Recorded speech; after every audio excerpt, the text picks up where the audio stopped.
Assalamualaikum warahmatullahi wabarakatuh. Rabbi shrah li sadri wa yassir li amri wahlul 'uqdatam min lisani yafqahu qawli. Yang terhormat Pak Muzaffar Husain MPD selaku dai yang akan mengisi materi pada sore hari ini. Yang terhormat Pak Mujibur Rahman, yang terhormat seluruh guru Madrasah Aliyah Negeri Boarding School, yang saya hormati seluruh keluarga besar Madrasah Aliyah Negeri Balikpapan yang hari ini menonton di rumah masing-masing, dan seluruh siswa-siswi Madrasah Aliyah Negeri Balikpapan. Puji syukur kehadirat Allah Subhanahu wa Ta'ala yang telah memberikan kita rahmat, taufik beserta hidayahnya sehingga kita dapat berkumpul di tempat yang penuh barokah ini. Salawat beriringkan salam semoga selalu tercurahkan kepada baginda kita Nabi besar Muhammad Sallallahu Alaihi Wasallam yang telah membawa kita dari zaman kegelapan menuju zaman yang terang benderang seperti pada sore hari ini.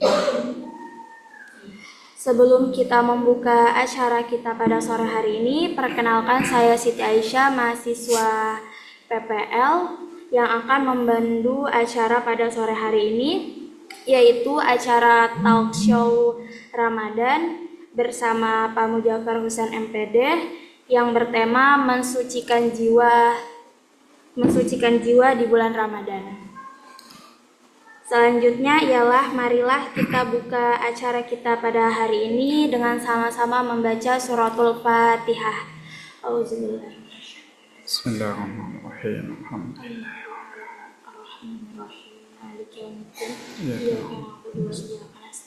Ihdinas siratal mustaqim siratal ladzina an'amta 'alaihim ghairil maghdubi 'alaihim waladdallin. Melangkah ke acara selanjutnya ialah penyampaian materi, yaitu tentang mensucikan jiwa di bulan Ramadan yang akan disampaikan oleh Pak Muzaffar Husain MPD. Kepada beliau kami persilahkan. Baik, terima kasih. Bismillahirrahmanirrahim. Assalamualaikum warahmatullahi wabarakatuh.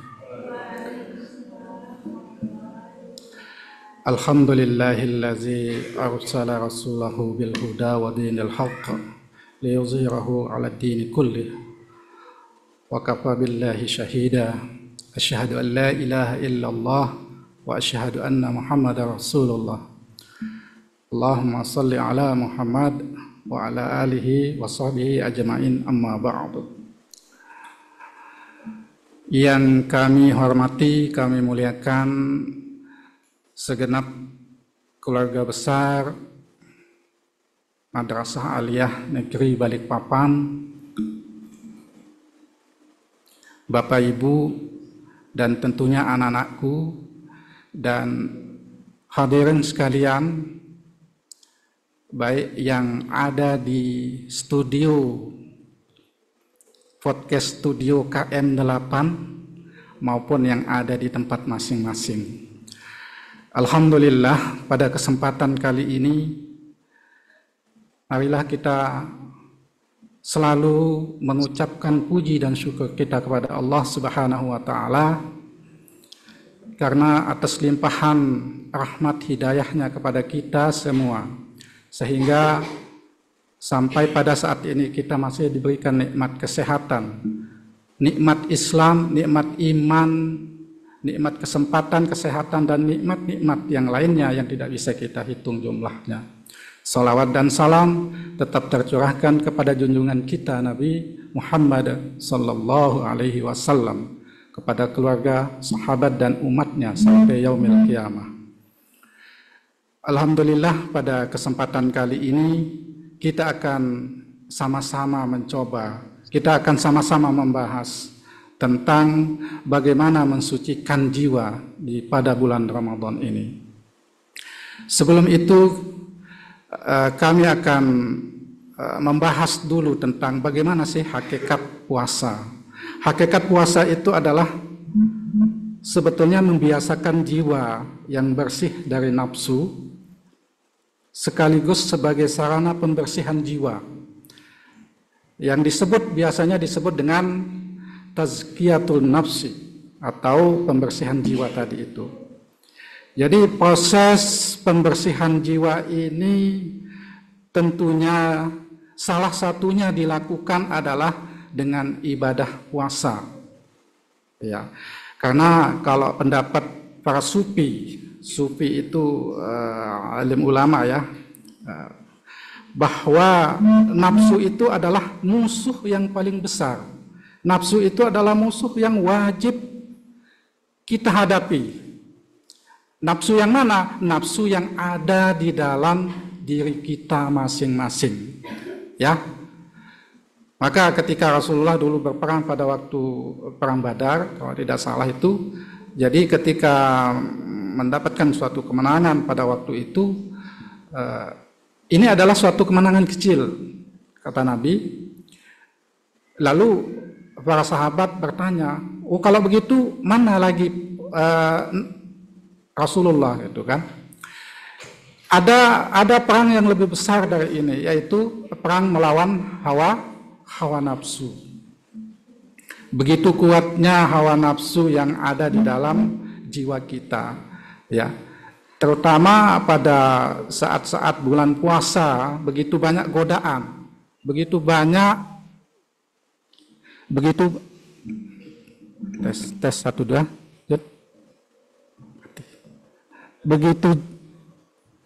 begitu banyak godaan, begitu banyak halangan yang akan kita hadapi. Karena puasa ini adalah kita menahan lapar dan dahaga. Di samping itu juga kita juga menahan hawa nafsu tadi, nafsu syahwat itu tadi. Ya. Karena puasa ini bisa membentuk manusia-manusia yang mempunyai jiwa-jiwa yang suci. Maka ketika kita sudah selesai puasa, kita katanya kembali ke fitrah. Fitrah itu suci ya. Jadi begitu. Dan menjadi orang yang takwa. Ya ayyuhallazina amanu kutiba alaikumusiyam kama kutiba alal ladzina min qablikum la'allakum tattaqun. Ya, wahai orang yang beriman, berpuasalah kalian seperti umat-umat terdahulu, dan semoga kalian menjadi orang yang takwa, muttaqin. Jadi begitu kata firman Allah. Dan bagaimana mensucikan jiwa itu? Kalau pendapat saya pribadi, bahwa sebelum mensucikan jiwa, kita juga lebih dahulu akan mensucikan hati, lebih dulu membersihkan hati kita. Ya, karena di dalam badan kita itu ada segumpal daging, ya. Ada segumpal daging, yang mana daging itu? Yaitu kolbu, yaitu hati. Nah, kalau hati ini bisa dua kemungkinan, ya. Hati ini bisa membawa kita kepada kefasikan, kemaksiatan, dan bisa juga membawa kita kepada ketakwaan. Nah, tinggal kita saja yang mengendalikan. Makanya hati-hati dengan hatimu. Nah, gitu kan? Iya, hati-hati. Kalau Ustadz kondang kita Abdullah Gimnastiar, jagalah hati. Apa lagunya ya? Jangan kau kotori, gitu ya. Jadi begitu, jagalah hati dambaan hidup ini. Kalau nggak salah gitu lagunya. Bapak ndak hafal. Jadi itu. Jadi maksudnya bahwa hati itu kita jaga, hati itu kita bersihkan.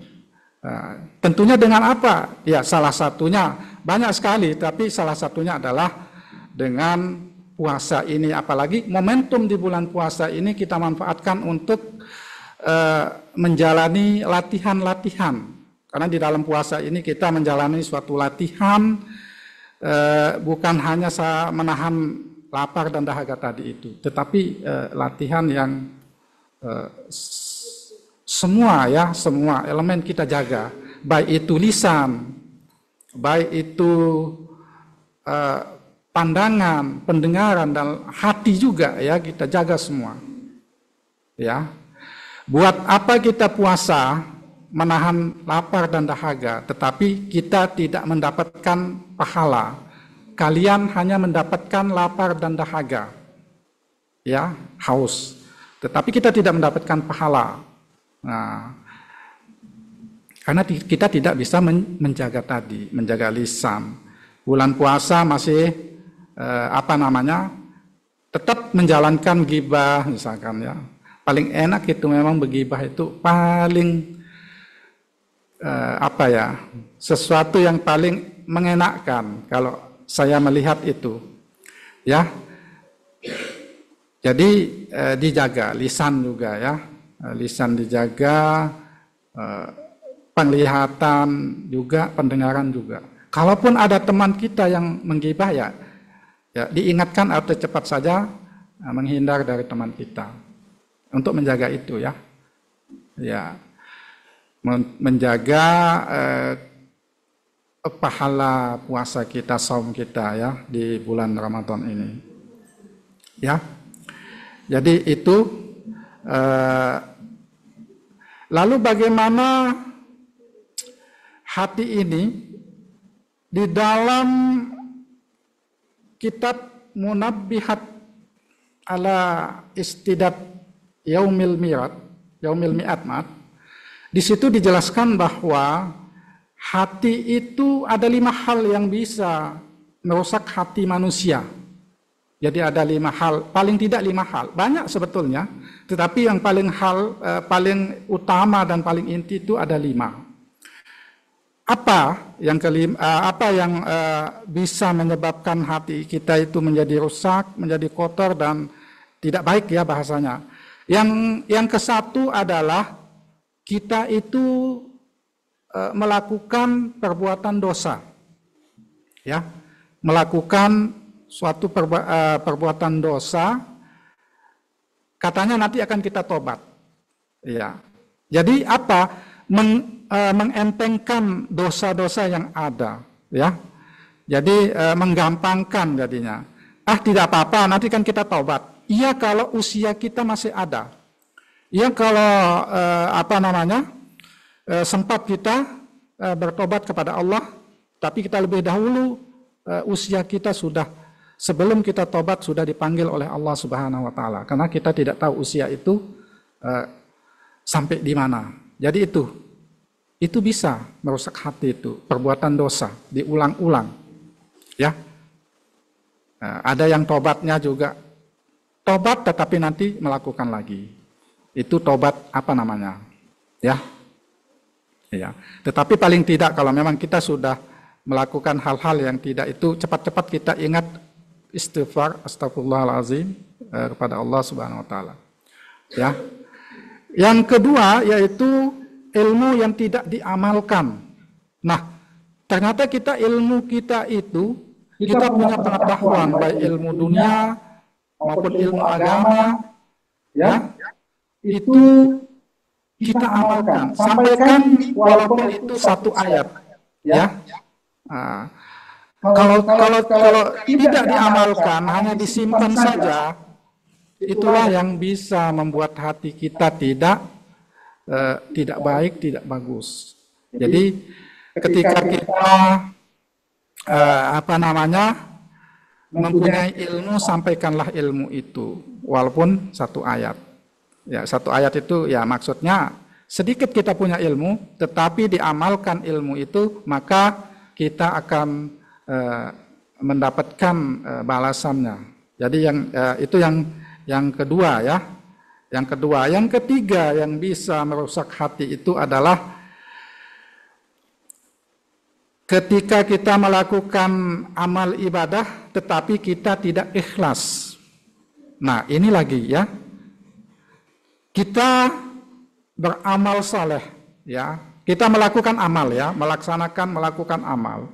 Tetapi amal yang kita lakukan itu kita tidak dibarengi dengan keikhlasan hati, ikhlas, ya. Ikhlas ini adalah ilmu yang paling tinggi ya. Sulit memang ya, keikhlasan itu. Kadang kita mau melaksanakan sesuatu perbuatan baik bila kita dilihat, ya, bila kita diketahui, ya, misalkan mau menyumbang sesuatu, ya itu sumbangannya itu diumumkan kemana-mana gitu kan, ya itu masuk tidak ikhlas, ya. Ya, kalau mau menyumbang, mau bersedekah, beramal soleh, ya diam-diam saja. Allah tetap mengetahui, ya. Apalagi niat kita itu, ya. Mau melakukan sholat sunat apa? Ya kalau ada ustazahnya sholat sunat, kalau nggak ada nggak gitu. Berarti itu ada apa gitu kan? Nah, di balik itu tidak ikhlas. Ya, kalau memang tidak ya tidak usah. Kalau memang iya laksanakan saja tanpa itu. Makanya niat juga di dalam hati itu, niat itu innamal a'malu binniyat itu ya. Jadi tergantung niat kita juga. Ya, jadi dibiasakan ya dengan niat yang ikhlas, dengan niat yang tulus. Apabila melakukan sesuatu itu, ya. Ya sebagai contoh Bapak juga dulu. Kalau pas ngajar di kelas itu, jam Bapak itu banyak, itu Bapak itu seolah-olah beban. Ya, besok ini ada 10 jam atau 8 jam saya masuk kelas. Misalkan begitu. Kayak beban gitu ya. Dulu.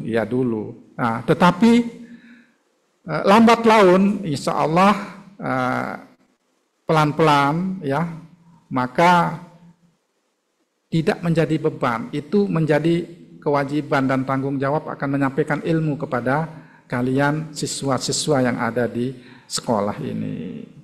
Sehingga ya alhamdulillah. Makanya kalau masuk kelas sekarang itu sudah plong insya Allah gitu kan. Senang malah di kelas bercanda dengan kalian, ya. Jadi itu, ya.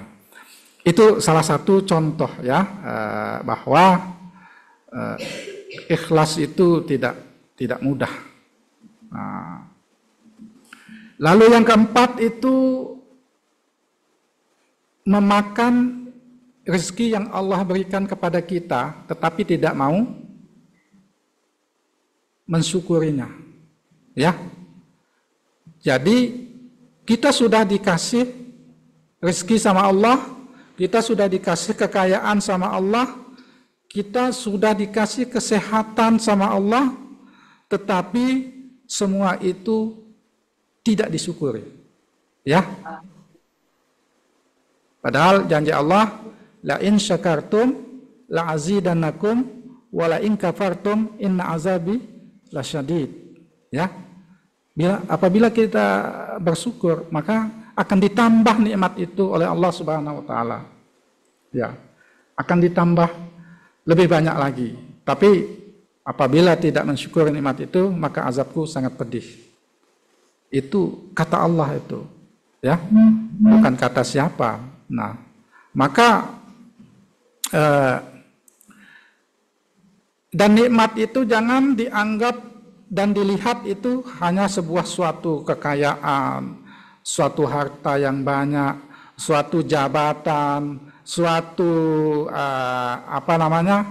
suatu yang mewah lah, yang membuat kita mewah. Bukan itu saja, tetapi nikmat Allah itu banyak sekali. Bisa juga kesehatan, bisa juga anak yang soleh, itu adalah suatu nikmat. Bisa juga teman yang baik, ya, itu suatu nikmat yang Allah berikan kepada kita semua, ya. Ada ini ya. Kalau dalam pikirannya dia itu nikmat itu ya kekayaan, uang yang banyak, ya kan. Alhamdulillah saya dapat uang yang banyak itu. Kalau dapat banyak uang, alhamdulillah katanya. Tapi dia tidak melihat bahwa di samping uang itu, di samping kekayaan, ada banyak nikmat-nikmat Allah yang diberikan kepada kita, ya. Yang itu tadi yang Bapak sebutkan itu, ya. Ada teman yang baik, itu adalah nikmat, ya. Anak yang soleh, ya, bagi yang Bapak Ibu yang sudah punya anak yang soleh juga, itu adalah suatu nikmat. Harta yang dikasihkan kepada kita untuk disyukuri. Lalu yang kelima adalah tidak ridho dengan qada'nya Allah, qada' dan qadarnya Allah, ya, yang diberikan kepada ketentuan Allah, ya. Ini yang bisa merusak hati. Ini ada 5 hal yang paling utama. Jadi kita tidak ketentuan Allah itu kita anggap itu suatu azab gitu, ya, bahasanya begitu, ya. Padahal itulah yang paling baik, ketentuan Allah yang diberikan kepada kita, ya. Suatu contoh misalkan kalau anak-anakku nanti sekalian ketika mau kuliah misalkan kalian memilih jurusan universitas yang hebat, yang bagus, ya, jurusan yang hebat, yang bagus, yang dianggapnya bagus. Tetapi ternyata kita tidak lulus di situ, kita tidak diterima di situ. Itu sudah qada dan qadarnya Allah. Jangan siapa tahu kalian lulus di situ nanti di suatu saat nanti akan ada kendala, akan ada ujian yang tidak akan mampu kita hadapi, ya. Jadi begitu, itu, ya. Jadi tidak akan itu contoh saja, ya. Itu adalah ketentuan Allah. Atau siapa tahu suatu waktu dalam suatu perjalanan, jangan banyak mengeluh misalkan. Di dalam suatu perjalanan macetnya minta ampun, ya. Contoh ini macet yang banyak di Balikpapan, kan, ya. Sampai kita sebetulnya mau nyampe di kilo 8 itu sudah 20 menit yang lalu, tetapi kita sampai lebih dari itu. Nah, itu sudah qada dan qadarnya Allah itu. Kita dibuat macet di jalan. Siapa tahu seandainya kita tidak macet di jalan itu, di depan kita tidak tahu apa yang akan kita hadapi di depan itu. Ya. Jadi itu namanya. Maka apapun keputusan Allah, apapun qada dan qadarnya Allah, maka kita terima dengan lapang dada, ya. Kita terima dengan ikhlas hati, ya. Jadi begitu. Nah, apalagi yang biasanya enggak pernah gagal bahasanya. Dia lulus ini itu, dia mau itu dapat, dia mau itu. Nah, ketika ada satu keinginan yang tidak bisa tersampaikan, maka disitulah dia akan down langsung. Nah, itu karena dia tidak melapang, ya. Sampai ada yang yang gila, sampai ada yang stres, ya, bahasanya gila. Ada yang gila karena dia tidak masuk, dia tidak lulus polisi misalkan, dia mau ikut ke polisi, ya. Sampai ada yang gila. Ya, sudahlah, bukan di situ tempatnya kalau memang kita tidak lulus. Bukan di situ tempat terbaik kita, bukan di situ rezeki kita di situ. Ada yang dijanjikan Allah yang lebih baik. Walaupun itu kelihatannya sangat enak, walaupun di situ kelihatannya nanti akan begini dan begitu bayangannya, tetapi belum tentu, ya, belum tentu. Nah, pemirsa podcast Man Balikpapan yang dirahmati Allah Subhanahu wa taala, itu tadi hal-hal yang merusakkan hati kita ini, ya. Dan bagaimana kita mensucikan jiwa ini, ya, hati dan jiwa ini jadi satu. Kalau mau mensucikan jiwa tetapi hatinya belum bersih, belum bagus, belum baik, itu tadi, ya, tidak bisa, ya. Maka dari itu bagaimana momentum pada bulan Ramadan ini kita jadikan sebagai tadi ya, sebagai latihan kita untuk menuju kepada hati jiwa yang muttaqin, yang takwa kepada Allah Subhanahu wa taala. Ya. Yang langkah-langkah kita bagaimana mensucikan hati dan jiwa itu, yang pertama adalah kita banyak-banyak bertobat, ya. Tobat, ya. Banyak-banyak bertobat. Tobatnya yang sungguh-sungguh. Ya. Jangan tobat tadi mengulangi lagi kesalahannya. Taubatan nasuha, ya. Banyak bertobat kepada Allah. Salat sunat taubat, ya. Bebas kapan mau dilaksanakannya. Salat sunat taubat sebelum salat subuh, ya, sebelum isya dan lain sebagainya, boleh, ya.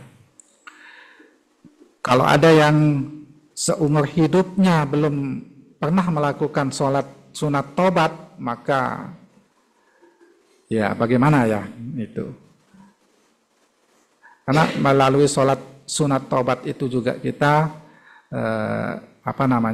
untuk meminta ampun kepada Allah. Nah, itu, ya, itu yang ke-1 banyak. Yang kedua banyak ingat kepada Allah, berarti zikir, ya, mengingat, ya, subhanallah, alhamdulillah, ya. Jadi zikir itu banyak, ya, silahkan aja, ya. Jadi sehabis sholat, ya, silahkan melakukan zikir pada Allah. Tentu zikir ini tidak hanya di mulut saja, maksudnya bahwa mulutnya berzikir tapi hatinya tidak ikut. Ikutkan, sertakan hatimu, ya, untuk berzikir pada Allah. Astaghfirullahalazim. Ya, kalau bisa tahu artinya, ya Allah ampuni diriku. Ya, astaghfirullahalazim, astaghfirullahalazim. Ya, jadi banyak-banyak mengingat Allah, ya. Ya, dimanapun kita, ya. Jadi itu. Lalu yang ketiga itu adalah setelah kita mengingat Allah, berzikir itu diseimbangkan, ya. Diseimbangkan itu maksudnya adalah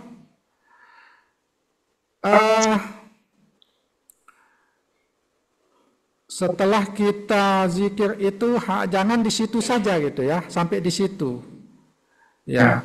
Jadi dilanjutkan lagi dengan hal-hal yang lain, ya.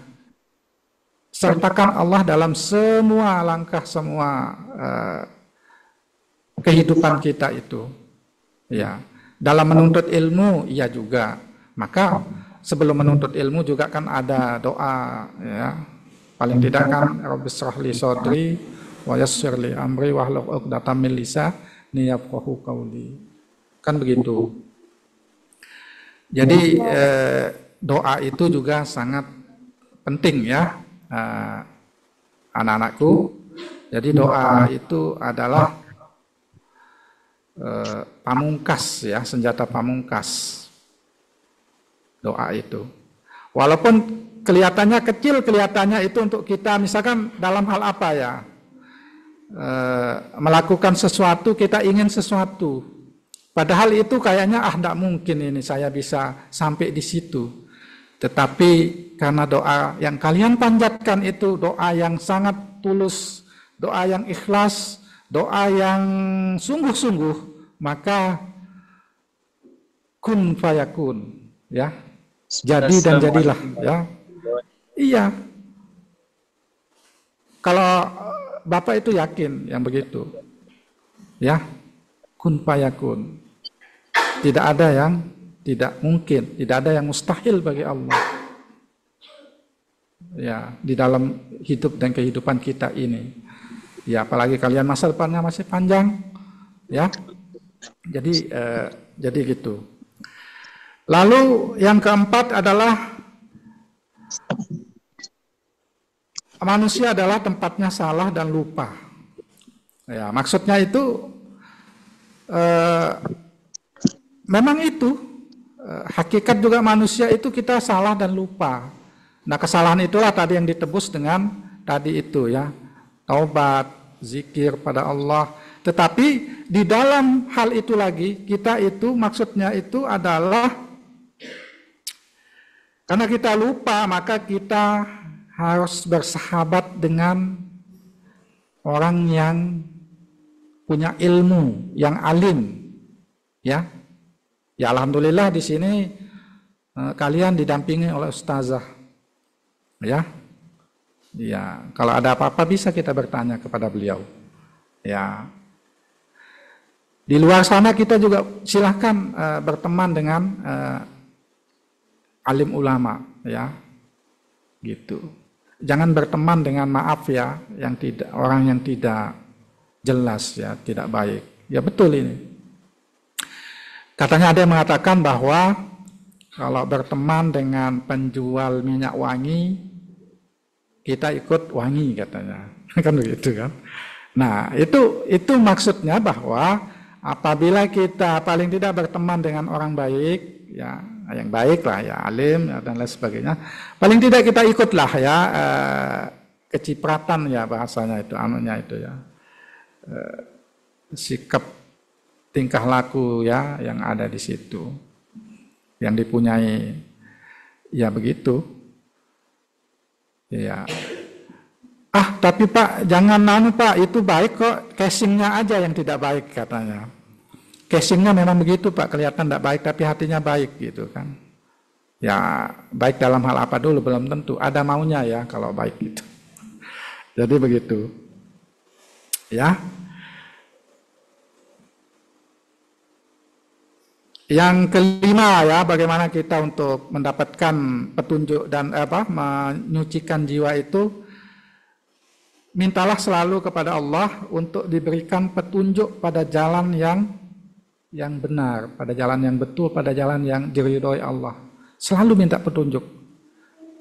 Maka kalau kita mempunyai contoh ya, mempunyai suatu keinginan ya, maka kita anak-anakku, kalau kita mempunyai suatu keinginan, maka kita masih bingung ya keinginan kita itu apa, yang ke A dan ke B, maka kita melakukan sholat istikharah. Sudah ada jalannya masing-masing, ya. Cuma kita tidak menggunakan itu, kita lupa, ya. Padahal itu sudah ada jalannya masing-masing. Kalau ada dua pilihan, kita ini mau kuliah misalkan, saya mau mengambil apa ya gitu. Ya silahkan aja di istikharahkan, di sholat ya. Tapi udah memilih ya, ini ya tinggal pengumuman ya kalau yang SMBP. Ya tidak apa-apa, masih ada nanti ya untuk kelanjutannya itu. Ya. Ya mungkin itu ya hal-hal yang Bapak sampaikan pada kesempatan kali ini. Bila ada kata yang salah atau bila ada kata yang menyinggung di hati, ya ini lagi masalahnya, ya hati kan masalahnya. Mohon dimaafkan, itu datangnya dari saya pribadi, tetapi kalau ada kata-kata saya yang kebenaran itu milik Allah Subhanahu wa Ta'ala. Mungkin itu yang bisa Bapak sampaikan dulu pada kesempatan kali ini. Kami cukupkan dulu. Wallahul muwaffiq ila aqwamit thoriq. Assalamualaikum warahmatullahi wabarakatuh. Waalaikumsalam warahmatullahi wabarakatuh. Waalaikumsalam warahmatullahi Jazakillah wabarakatuh. Pak Mujafar sudah menyampaikan materi yang sangat bermanfaat bagi kita untuk menyucikan jiwa dengan cara bertaubat, mengingat Allah atau berzikir, dan selalu menyelipkan doa-doa di setiap apapun yang kita kerjakan. Baik, selanjutnya ialah tanya jawab bagi yang ada di tempat maupun di rumah yang ingin bertanya, dipersilahkan.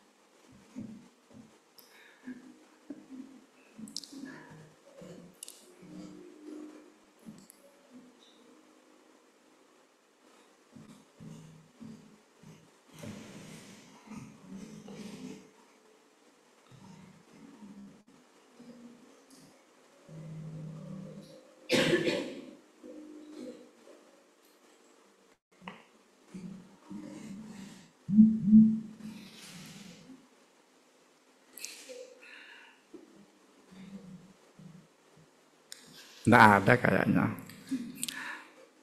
Dua kemungkinan. Yang satu nggak paham tadi, yang kedua sudah paham. Atau tiga kemungkinan lagi, yang ketiga agak males-males. Yang keempat kemungkinan lagi, mau sudah buka puasa katanya. Enggak, bercanda aja. Ya nggak apa-apa kalau memang nggak ada yang mau ditanyakan.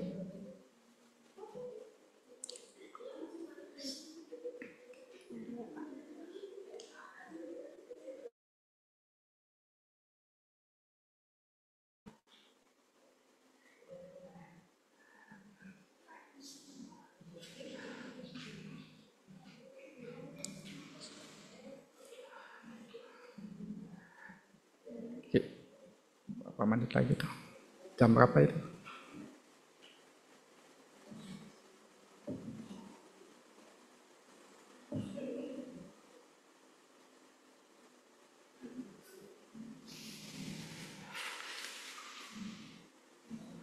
Ayo, jagalah hati.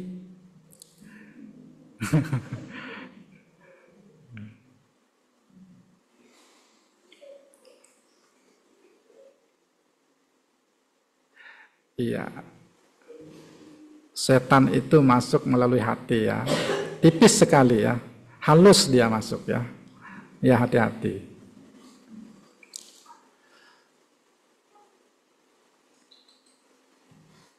Insya Allah kalau hati kita, hati kalian sudah bagus, sudah baik, insya Allah untuk mensucikan jiwa itu gampang saja. Ya, hati dulu ya yang akan dibenahi. Hati yang masih ada sifat-sifat yang tadi itu ya, yang tidak baik itu, yang tidak terpuji. Sombong, ya kesombongan juga ya itu. Kenapa? Ini ada yang bertanya, Pak, atas nama Nisha, bagaimana cara memperbaiki diri dan meningkatkan akhlak selama Ramadan ini? Begitu, Pak.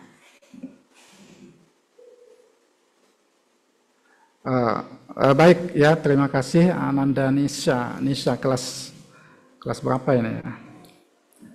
Kelas 11 kah? Ada temannya yang Nisa ya, kelas 11 ya. Oh, kelas 12 semua. Baik, bagaimana cara memperbaiki diri dan meningkatkan akhlak selama bulan? Ya, begini anak-anakku, bahwa itu yang Bapak sampaikan tadi itu adalah jadikan momentum bulan puasa ini sebagai sekolahnya kalian juga, di samping sekolahnya yang biasa. Ini adalah sekolah hati ya. Ya, anggap adalah ini bulan puasa ini, bulan Ramadan ini adalah juga sekolahnya hati kita ini. Maka di dalam sekolah hati kita ini kan banyak itu ya, kegiatan-kegiatan, ibadah-ibadah yang kita lakukan, yang kita laksanakan. Yang tadinya malas, usahakan jangan malas. Yang tadinya katanya tidak sempat, usahakan itu disempat-sempatin bulan puasa ini untuk melaksanakan ibadah-ibadah yang ada itu. Ya, dengan demikian itu sudah bisa kita memperbaiki diri itu. Yang dulunya malas, yang dulunya tidak semangat, yang dulunya tidak baik, maka akan lebih baik. Karena puasa ini hanya kita dan Allah yang tahu. Apa maksudnya? Bahwa latihan di dalam puasa itu, satu contoh ini ya. Misalkan ada yang puasa. Ya. Nah, ketika bulan puasa dia diam-diam masuk sembunyi di dalam rumah atau di mana, dia minum atau bahkan makan, dan itu sudah kenyang. Nah, setelah itu dia biasa saja keluar lagi dengan temannya, agak-agak kelihatan tetap lemes ya gitu kan, tetap seperti puasa.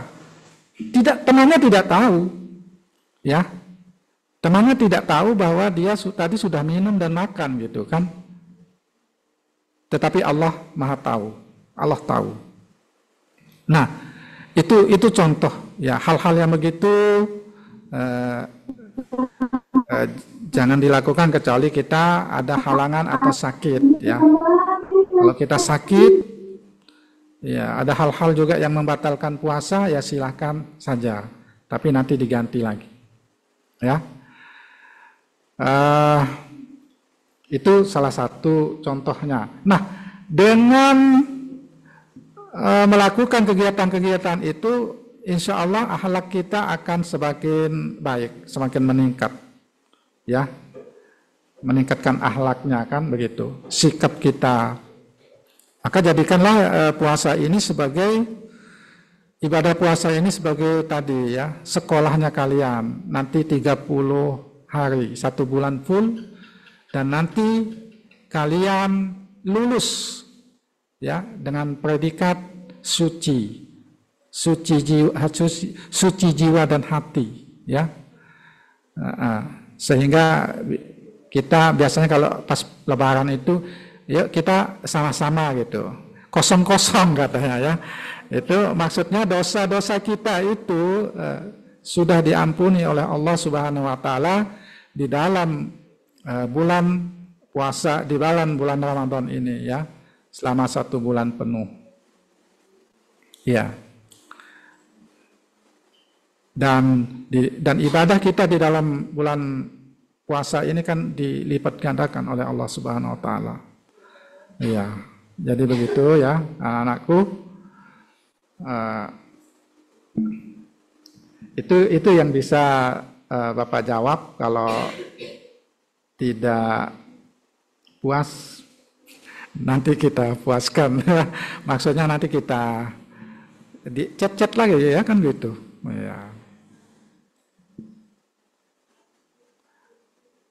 Ya, mungkin cukup 1 ya. Yang penting sudah ada ya.